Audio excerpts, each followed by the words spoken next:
Hey, Supersonic, Steve Stefanik at your service. Hey, today we're talking about staying united against a common enemy. Now, you know, one of the things that I've been lucky, I was the middle child of an older brother and a younger brother, and part of that was to bring peace into the family.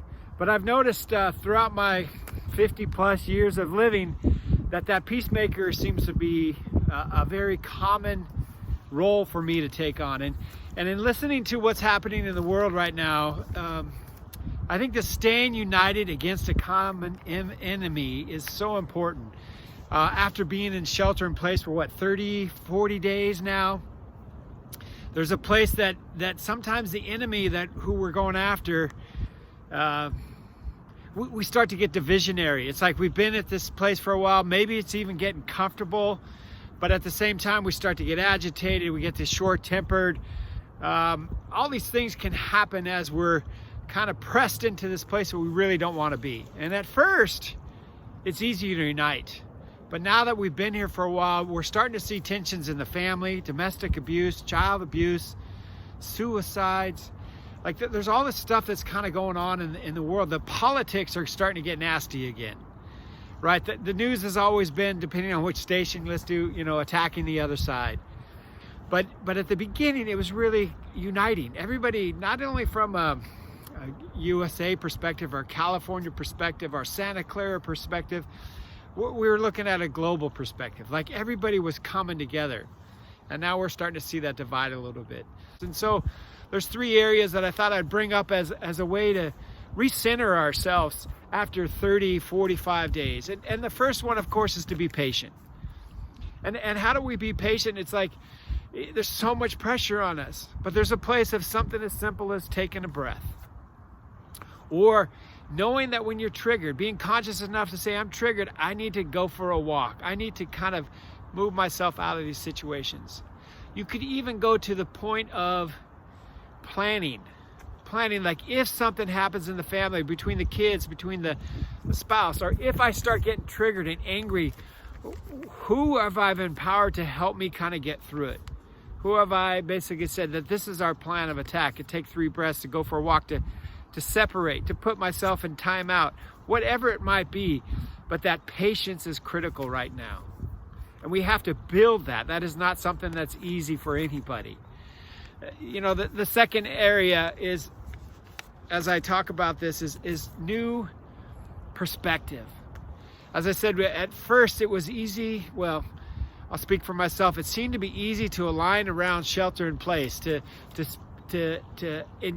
build stories around that. But now that I've been there for a while, there might be a place that I'm laxing on that, or thinking that, hey, this isn't as bad as it's going to be. We've seemed to kind of hit a peak a little bit, right? So there's a place that I still need to understand that this is an objective that the whole world's still going after, a common enemy, that we have to do the right things.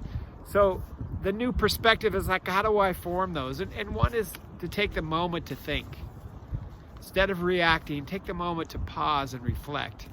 Right? There's a way that will allow us to start to build new perspectives. If we can't do it ourselves, enlist others to be in conversations, or start following those people that aren't in a politically slant type newscast, but in a way that you go, okay, that's a perspective that I can hold on to. That's going to empower me. It's going to empower my family. It's going to empower my community, and I'm going to be the leader to bring that forth. The third area, of course, is to enlist others. You know, enlist others and be humble in that enlistment. Like, there are other leaders in the world that we can turn to, and it could even be our children. Like, when we get impatient, can we enlist our children to say, hey, Dad, it's okay. Hey, Mom, it's okay. Like, we're good, right? Or can we enlist our spouse to say, hey, honey, you're not at the right frame of mind. But we have to give people permission to do that. Or do we have friends that we can give permission? Like, when I'm off, I'm going to call you. You need to recenter me because I'm getting frustrated. I'm short-tempered. I want to attack or fight, or I want to flight. I just want to get out of this mess. But there's a place that people need to bring us back, because this is where we're at. And so we need to be completely present and completely aware of this. So coming together against a common enemy is really the key thing right now.